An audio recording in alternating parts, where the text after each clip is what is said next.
Okay, guys, it's time to relax and unwind with another story time. Get your wine, get your snacks, and let's get into it. I have mine. I have soda because I am pregnant. And interestingly enough, so is the lady in this story. This one is my husband cheated on me with my mom, and then I found out about my sister. Oh, good Lord. Okay, let's get into it. Let me tell y'all a story I wish wasn't true. If this didn't happen to me, I wouldn't believe it either, but I lived it, pregnant belly and all. Honestly, I do not know why that's like a common theme to get for women to get cheated on when they're pregnant, but I feel like that is the worst. Sorry. I feel like that is the worst possible time to get cheated on. I mean, anytime, but still.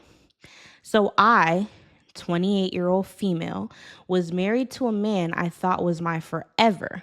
His name, let's call him Marcus. Ooh, they picked a conniving name. Sorry to any Marcuses out there, but that's a conniving name. 31 male. We had been together for 5 years and married for 3. Everyone always said that Marcus was charming. The man who knew how to light up a room, shake hands, kiss babies, and flirt with it without it ever seeming like flirting. But I trusted him. He was mine. And at the time, I was pregnant with our first child, a little girl. I thought we were building a life, a future, and a family. Girl, you got with a Marcus. I don't know why you thought that. Anyways, until one night I couldn't sleep. Pregnancy insomnia had me up at 2 a.m., scrolling, snacking, and listening to podcasts. I went downstairs to grab a snack and noticed that Marcus had left his phone in the kitchen charging. And that was odd. He never left his phone unattended. Not during showers, not while sleeping, not even when using the bathroom. Girl, how he never leave his phone unattended and you didn't think something was up? Like, he can't shower, sleep, or use the bathroom without knowing where his phone is at and what it's doing. But let's continue. I didn't mean to snoop. Yes, you did. But the notifications were lighting up. Instagram DMs. And a contact that was just saved as a heart emoji, and a few messages from someone saved as L. I tapped into the Instagram messages first. They were archived, so the main inbox was clean. But when I checked the hidden requests, baby, my world spun. Oh, Lord. Illicit photos, voice notes, and even a video of them together in a hotel room that looked suspiciously like the one from our anniversary weekend. Oh my gosh, that is conniving. That is just sick.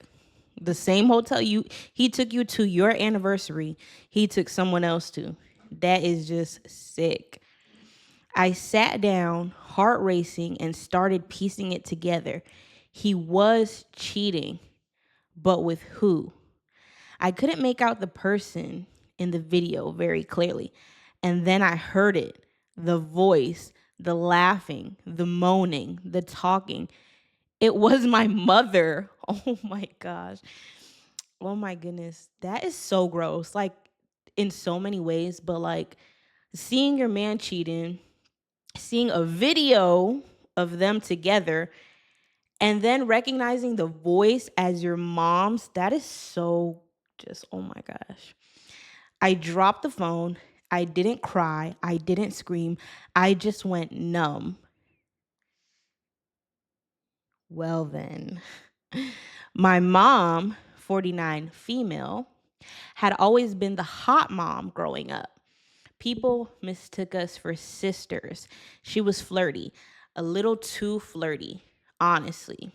Even on my wedding day, I remember how she hugged Marcus too long and called him a handsome man, and even said things like, "You treat my baby right, or I'll have to take your spot."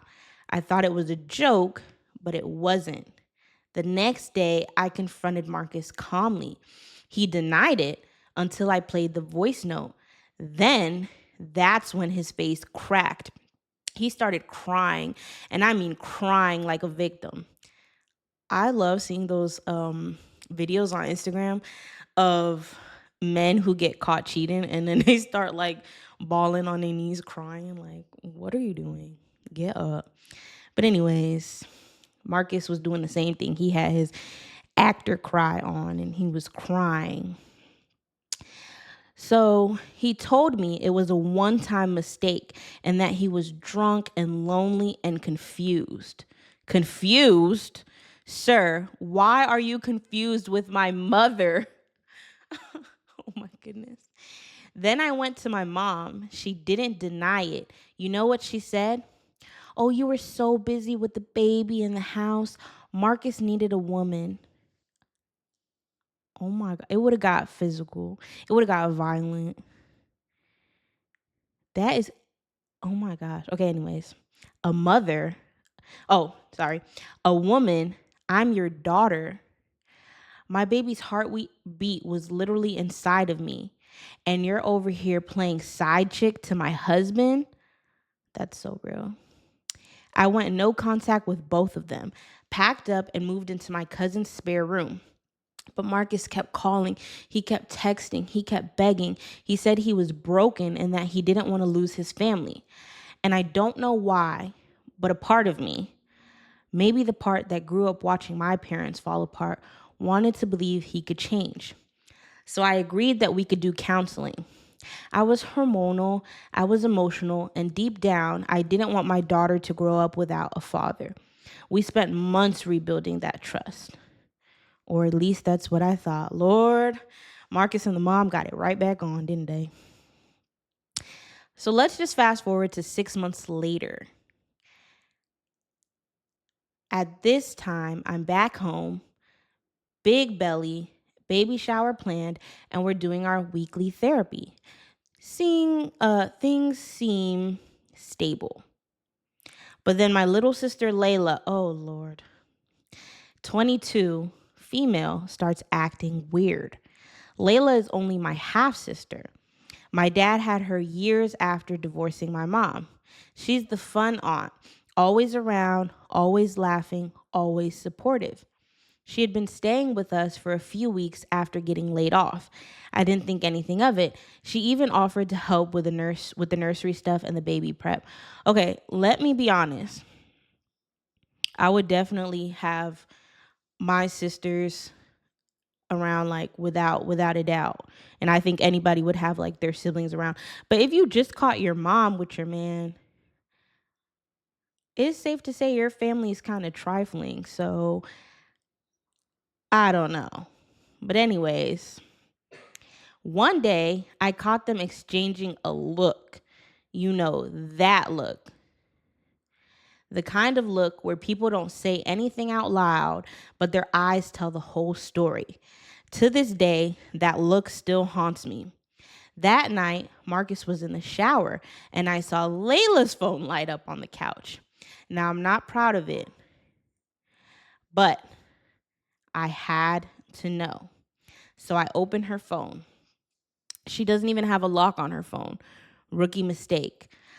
Now, that's just bold because if you're sleeping with somebody's husband, you should have a lock on your phone, especially if you're staying in the woman's house. But, anyways, let's continue. And there it was. Text from a number saved as M with a little rose emoji, with messages like, "You're the only one who really understands me. You feel better than she ever could. I dream about sneaking into your room again tonight. Room again tonight." I lost it. I went straight to Marcus, shoved the phone in his face, and screamed so loud uh I almost wait, what? Screamed so loud I felt my water almost break. He froze. Layla ran out the house crying, and Marcus followed her. Like I was the crazy one. Oh my goodness.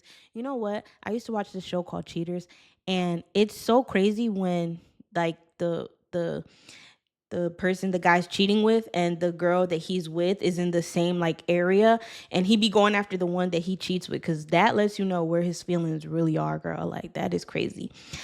But anyways, I called my OB in a panic, and I was hospitalized overnight for the stress and early contractions. But here's where it gets really wild. Not that it hasn't been wild enough. Girl, your man has cheated on you with your mother and your sister. But anyways, while I was in the hospital, one of the nurses, who also happened to be Layla's ex-roommate, pulled me to the side and asked if I was okay. I said no, and she looked like she wanted to say something. And then she told me something that made my stomach turn. Layla wasn't just hooking up with Marcus. She was pregnant. Oh my goodness. Oh my goodness. No way. Okay, she'd come to the hospital weeks earlier asking about prenatal vitamins and termination options. Never used her ID and gave a fake name, but the nurse recognized her and thought it was strange because she said the father was a married man she couldn't name. Now it all made sense. My sister, my husband, and now maybe another child. I filed for divorce that same day. Marcus never denied anything, just kept saying that he was a sick man and lost. I blocked them both. I had my daughter alone. It was the best day of my life. 2 months later, I found out that Marcus is now living with Layla and my mother. Oh, God. Yes, the three of them living together. I call it the House of Betrayal. That's a good name. But me, I'm thriving. My daughter is beautiful. She's safe and she's strong. She'll grow up knowing her worth, and I'll make sure she never forgets who chose her peace over the lies of those who were supposed to love her the most. Moral of the stories. Wait, hold on. Imagine this is you're in a throuple with your daughter. That is really gross. Like, the guy is pretty gross. Like, he's really gross. But as a mother, how could you be in a throuple with your daughter? That's weird. But anyways, moral of the story, sometimes the trash takes out itself, and other times it moves in with your mom and your sister too. Let them have each other, because I've got someone better now. Me. Purr. That is just gross. That is disgusting. Um, well, anyways, I hope you guys enjoyed the story. This one was really crazy and just really weird. I'm still stuck on the fact that the three of them live together, because, like, you're essentially in a throuple with your daughter. That's really weird. Like, I'm just like super weirded out by that. But anyways, yeah, come back for the next one. And before you go, most importantly, do you know where your kids are?